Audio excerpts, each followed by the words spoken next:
From certain acts and wrestlers of the past being great, or not, to other stars being fumbled or wasted by bookers. I am here to talk to you about many a wrestling narrative that is anything but true. So let's get to it. I am Gareth, you are watching What Culture Wrestling, and here are the 15 biggest false narratives in wrestling history. Number 15, the booker ruined this wrestler's career. Vince McMahon broke the way in which pro wrestling is received. His dire legacy haunts every conversation surrounding the medium, even indirectly. This is a broad false narrative to unpack, but because Vince was so atrocious at his job for so damn long, by willfully destroying careers through his inability and unwillingness to create new stars, the onus on whether or not a wrestler gets over these days is placed entirely on the booker. If a popular wrestler stagnates, in the eyes of the public, it is very rarely that wrestler's fault. Consider Wardlow. Wardlow was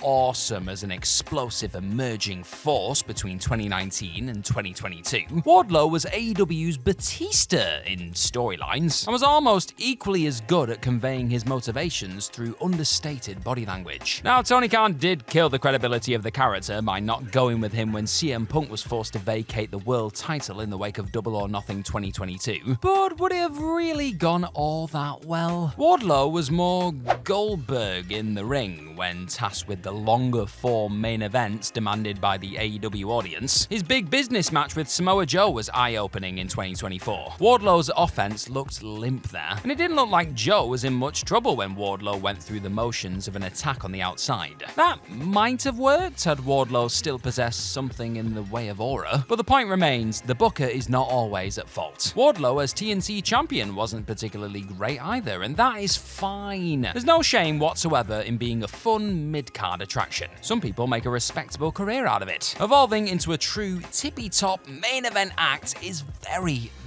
difficult, folks. Now I've got a quick question for you with all this in mind. Which current mid-card wrestler do you think will become a company's next big main event star? Let me know in the comments down below. Number 14, the two-man power trip was great. Nostalgia is the most powerful force, and its power intensifies as the years drag by and the world becomes a more awful, irreparable place. Nice positive start to this entry. The two-man power trip of Steve Austin and Triple H is often held aloft as one of pro wrestling's biggest missed opportunities. If only Triple H didn't tear his quad, 2001 might have been saved. But how true is this? Now, this is a subjective opinion more than a demonstrably false narrative, yes, but compare the pay-per-view buy amounts between WrestleMania X7 and Backlash 2001. The former, headlined by The Rock versus Steve Austin, drew 1,040,000. The latter, headlined by the two-man power trip versus The Undertaker and Kane, drew a pathetic, terrifying 375,000.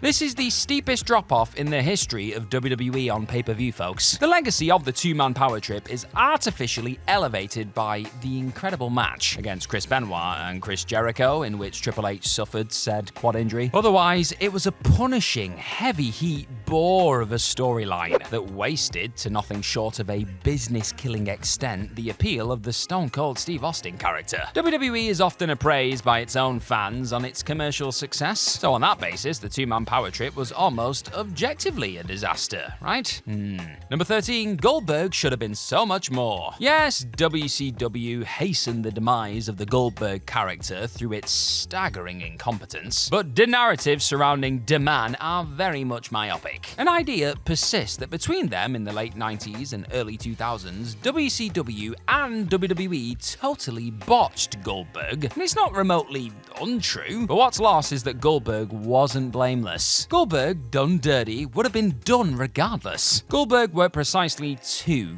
great extended back-and-forth matches that crept up to the 10-minute mark, versus Diamond Dallas Page at Halloween Havoc 98, and versus Scott Steiner at Fall Brawl 2000. Goldberg's appeal was as explosive and sudden as his spear. Not every wrestler is Hiroshi Tanahashi. Not every wrestler has an enduring appeal and the ability to craft an intricate, lengthy in-ring masterpiece. Not every wrestler becomes more sympathetic the more physically physically thrashed they are. And not every wrestler can work on top for a very long time. Can't all be the face that runs the place or the tribal chief. Goldberg ultimately was a fad mutilated by bad creative. But even a great booker would struggle to do much with him after a couple of years in a post-territory landscape. He was built for quick, explosive runs. Number 12, wrestling used to look realistic. I mean, no it didn't, not once. Well, perhaps once. The UWFI League promoted ultra-realistic shoot-style wrestling, and was, for a few incandescent years there, a hot property. Beyond that though, yeah, it hasn't really looked super realistic, like ever. The worked punch was once as ubiquitous as the reviled super kick, which is meant to be bad on the basis that if you can't kick somebody in the head and put them down, then you mustn't be a very tough dude. The practitioners of the old punch must have been soft as another S word then. You couldn't hope to keep count of how many of those were thrown in every other match promoted in the 1980s. The Canadian Destroyer looks too cooperative, many people decry. Welcome to professional wrestling, in which every move is and looks cooperative. Even the hallowed body slam. If you can't see a wrestler pose for it, then you're not looking. Simple as that. And that's precisely the point. You aren't meant to look. If you look too deeply, everything looks silly or at least illogical. Even in much fetishized, grapple-heavy matches. There's not much preventing a wrestler using a free arm to elbow somebody in the ribs to break free of a submission hold. Do not look too hard and just get lost in the magic, people. It's a simpler life. Number 11, X-Pac heat. It is absolutely true that X-Pac across 2000 and 2001 played the same bratty character he had throughout 1998 and 1999. It is also true that Sean Waltman, who incidentally never receives due credit for revolutionizing the stylistic shift across the 90s, had, in the wake of Chris Jericho, Kurt Angle, and the Radicals debuting, been lapped as the guy that fans could rely on for a nice dose of state-of-the-art action on undercards. X-Pac was passé. He felt dull, and fans let him have it. So while X-Pac heat is hardly a false narrative, it is nonsense that his good name is forever associated with the phenomenon. Countless more wrestlers were infinitely more boring for a much longer stretch of time than X-Pac ever was. X-Pac didn't hang around for anywhere near as long as, for example, The Miz or Dolph Ziggler, whose ceaseless runs were amongst the most tedious byproducts of WWE's tedious monopoly era. The phenomenon could and should be named after somebody else, I reckon. But who? Who are you a bit fed up with currently and want to see off your screen for a bit? Let me know in the comments. Number 10, WWE did not make wrestling big. Wrestling, before Vince McMahon monopolized it, was not, in the infamous words of Paul Levesque, this tiny little thing happening in bars. Levesque, who patterned much of his act around the work of Ric Flair and Harley Race, should know better than anybody that the classic NWA World Heavyweight title matches did not take place in the Rose and Crown. Wrestling was huge on a splintered regional basis before Vince McMahon embarked on his expansion project. In fact, when Vince McMahon was just a tiny child, like an actual tiny child and not just in his personality and demeanor, pro wrestling was a massive early hit on this newfangled thing called television. Now yes, Vince best capitalized on the game changer that was cable television in the 1980s, but he didn't pioneer the medium. A guy you may have heard of called Dusty Rhodes did, one of the first stars of cable television irrespective of his profession. Hell, the WWF itself sold out Madison Square Garden countless times before Junior ever bought the promotion. The WWF made itself bigger at the expense of what it left behind of the industry. If anything, the average attendance of pro wrestling events in the States declined when the WWF went national. This is a total lie dreamed up to position WWE above tawdry wrestling, which is anathema to the advertising industry. Number 9, Wrestler X should have been world champion. And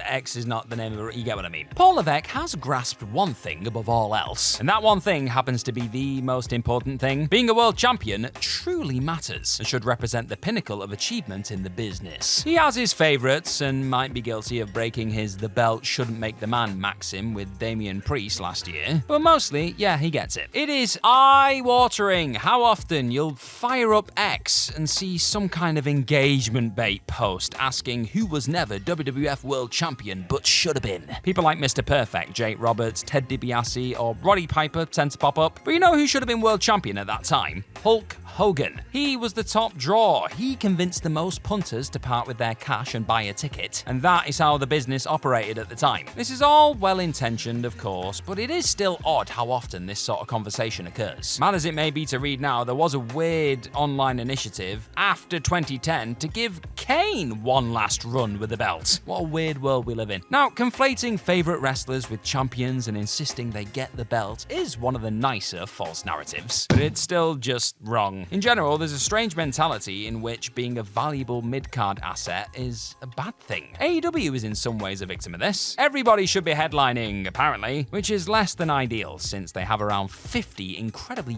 gifted upper mid-carders. Number 8, WWE Beat WCW. The WWF did not defeat WCW. Well, not exactly. WWE's self-serving revised history is thus. The villainous WCW stole their old talents, got hot through that New World Order angle, and was then offed via justifiable homicide by the great Vince McMahon, whose creative genius was such that he didn't need the stars of old to win the wrestling war. He just needed his own genius, his own brilliance, and the twisting of karma's knife right in that plagiarist Ted Turner, who in reality had employed the exact same tactics Vince had in the early to mid-1980s. Vince had stolen Sid from WCW itself. The only difference between that signing and WCW's signing of Hulk Hogan is that one worked, and the other one didn't, and Vince threw a childlike tantrum. The story is much too complex to cover in one listicle entry, but WCW went out of business because it was systematically inept to a laughable extent, failed to retain its own sizable and viable audience because the creative was so wretched, and because Turner Broadcasting chief Jamie Kellner, in part, didn't believe that WCW's audience, despite Thunder dwarfing everything else on TBS at the time, could attract the right advertisers. Alarmingly, Fox elected not to renew Friday Night SmackDown for the exact same reason. The general public's attitude towards pro wrestling had as much to do with the death of WCW as anything. So yeah, it wasn't a case of WWE just beating WCW and that was that. If you're finding this false narrative video quite fascinating today, then click that subscribe button below for even more of these brilliant lists, editorials, news videos, and more at What Culture Wrestling. Number 7, AEW must appeal to the casual fan. Right, this is a load of rubbish on 2 levels. 1, no, AEW does not need to appeal to the casual fan. A24 is an independent company that produces film and TV not intended for a mass audience. They exist, as do countless record companies, to grab those who are passionately into a niche medium or genre. The idea is to be great at something fewer people like. Why can't this be true of pro wrestling? Especially when, as AEW has proved by positioning itself as an established, successful number 2 by throwing Jun Akiyama in a TV main event in 2024, it evidently is true of pro wrestling. AEW should not aim for WWE's audience. A not inconsiderable audience beyond WWE's reach already exists, and AEW's core base rejected the promotion's WWE-style leaning so heavily in 2023 that Tony Khan apologized via the Continental Classic. And 2, there isn't such a thing as the casual fan. Sure, there are fans who drop in and out and who won't commit to watching religiously every single week, but the idea that hundreds of thousands more people would watch AEW if AEW would only, say,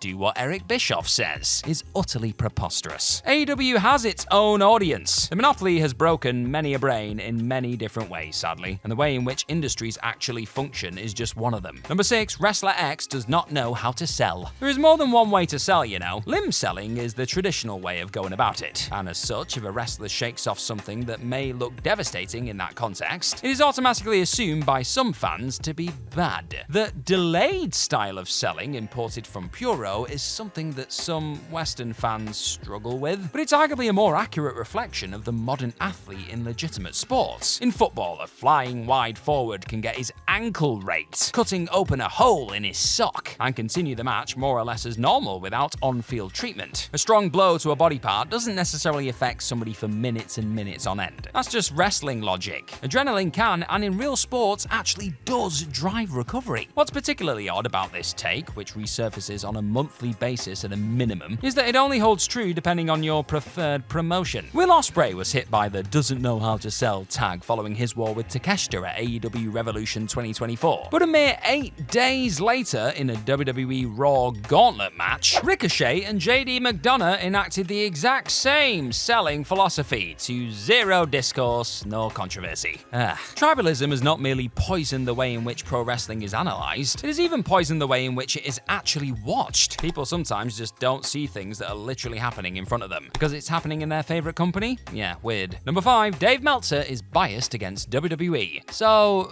he really isn't. When Dave Meltzer heavily criticized WWE in 2019, frequently comparing it to WCW in 2000, is it not possible that WWE was indeed awful in 2019? It's very possible. After all, the narrative these days is that Paul Levesque saved WWE a few years ago, and that WWE-leaning critics and fans are immensely grateful for that. To draw on just one of many examples of this new consensus, every time WWE executes a cool production flourish, like the way in which Logan Paul was shot before putting Cody Rhodes through a table at King and Queen of the Ring 2024, many fans express their gratitude that the Vince McMahon and Kevin Dunn regime is over. So, Dave was right then? Dave's importance in this space can never go overstated. Nobody would be here if he wasn't. His best work is completely peerless. He does, however, especially in recent years, approach wrestling with a weird slant that sort of makes sense, but also doesn't. He almost dispassionately analyzes pro wrestling on a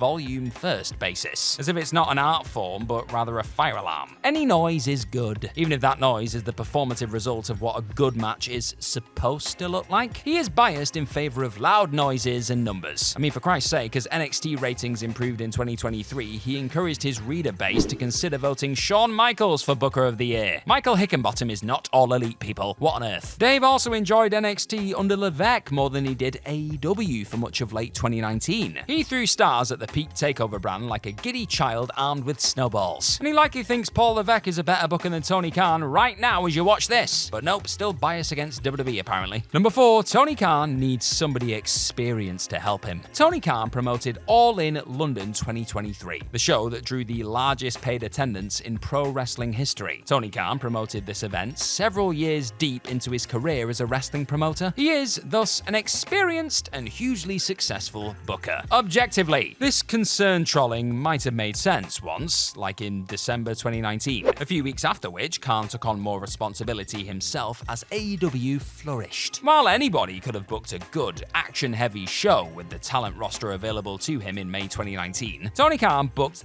that killer closing angle with Jon Moxley terrorizing Kenny Omega and built MJF as a super entertaining future mega heel. And he did this on his very first show, All Out 2019, built around the Mox vs Omega match, which was only later postponed, sold out within 15 minutes. Khan was immediately, demonstrably very good at his job, you know. He really could do with an editor and has made several errors over the last few years. But until those impressive pay-per-view buys begin to drop, his audience is literally buying what he's selling. Moreover, who has experience in pro wrestling that actually could help AEW? A writer with experience working for WWE? Well, Jennifer Pepperman is hardly drawing raves for her collaboration with Mercedes Money. Delirious wouldn't help. AEW's pay-per-views are long enough as it is. Bully Ray somehow contrived to do a worse job with Ring of Honor. I mean, allegedly. Eric Bischoff's stint in TNA at a minimum disqualifies him, as does his inability to articulate what a story actually is. Jim Cornette? A great mind once. He hates modern wrestling. He saw nothing in the Young Bucks, Kevin Owens, nor Sami Zayn when overseeing Ring of Honor, and once fantasy booked the Road Warriors versus the Dudley Boys when asked to put together an alternative card for WrestleMania X8. That was in 2002. Imagine booking that washed-up act against Hawk and Animal, eh? Ha, make myself chuckle. Number 3, wrestling matches are not important. Wrestling matches are, in fact, important. Shocking, I know. It really is astonishing how the truth is most often found between two colliding dogmatic opinions. There are two extremes, and helpfully for illustrative purposes, AEW and WWE have occupied each at various points last year. AEW promoted countless moderately heated, well-worked matches on Collision in 2024 that served no compelling narrative purpose beyond handing a name wrestler a win. So much so that the Saturday show was stigmatized as utterly missable and inconsequential. WWE, meanwhile, promoted Jey Uso versus Jimmy Uso at WrestleMania, a match so actively atrocious that not even the preceding acclaimed Bloodline storyline could make the fans in the stadium care about it. No yeet. Wrestling evidently can't just be about stories, nor can it just be about matches. And this should not be especially difficult to grasp. But just hop on X for a few minutes, my goodness. Matches apparently do not matter. If they're bad, then so what? It's almost a shame that Hulk Hogan versus Andre the Giant happened at WrestleMania 3. The take was true precisely once, and the exception, to some, has become the rule. Number 2, Hulk Hogan was not a great wrestler. Hulk Hogan is a bad human being. but he was a superb professional wrestler. The idea of what constitutes a great wrestler is warped in general. While there's no such thing as an objective truth about an art form, the other extreme is easily reached. Bryan Danielson is, for example, obviously a better pro wrestler than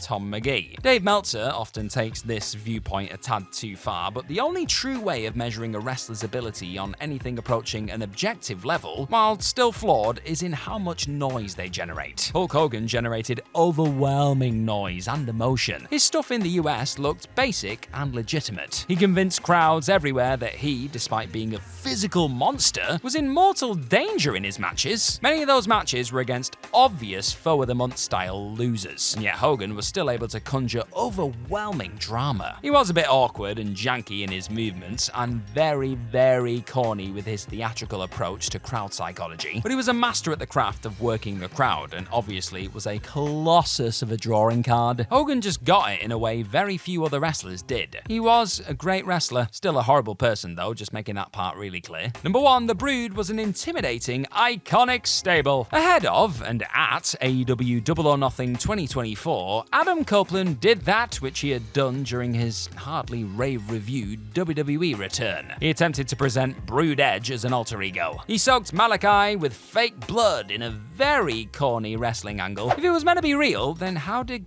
Copeland procure it? I actually don't need the answer to that. And if it was meant to be fake, then how was it meant to be remotely intimidating? The Brood are a Mandela effect nostalgia act. The entrance was great, so great that it obscures just how actively bad that act was. Infamous for stilted, terrified delivery in their promo segments, Edge and Christian only got over when they escaped the trappings of the gimmick. No Mercy 1999 was their breakthrough moment. Nobody was ever scared of nor intimidated by the Brood at the time. Bob Holly certainly wasn't. The Brood were barely even treated as a threat by WWE, much less the fandom. The idea that Copeland treats Brood Edge like something akin to the Great Muta lacks credibility. If anything, the opposite is true. Adam Copeland doing this particular self-referential bit really is bizarre. It's not unlike Roman Reigns using a leaky alter ego, or even Cody Rhodes bringing back Stardust on occasion. The Brood were never over. Get that in your minds, my friends. Perhaps Brood Edge is best left as a nostalgia entrance, and not a character that is meant to be intimidating. Leave it alone, Cope. Leave it alone. If you enjoy looking at the biggest false narratives in wrestling history today, then continue your YouTube journey with What Culture Wrestling by tapping on this one mind-blowing secret from every year of WWE history video. It is just as interesting as this one you've just watched, I promise. See you soon.